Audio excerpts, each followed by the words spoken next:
Eu tenho visitado os municípios mineiros, conheço 450 dos 853 municípios, conheço um por um e estive em todas as macro-regiões de Minas Gerais. Não é possível nós falarmos em desenvolvimento se nós não falarmos em escolas públicas de qualidade em que as jovens e os jovens possam ter uma profissão e uma qualificação.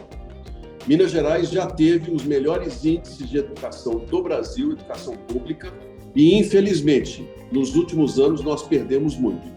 Nos últimos anos do Covid, os 2 últimos, o único instrumento de aprendizado que os nossos alunos e alunas tiveram foi uma apostila mandada para casa, e nós não sabemos o índice de evasão escolar, não sabemos índice de aprendizado.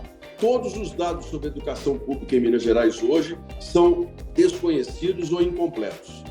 É urgente que nós tenhamos um olhar de sensibilidade e da importância da escola pública para a distribuição de riquezas. Por quê? Eu sou egresso da escola pública.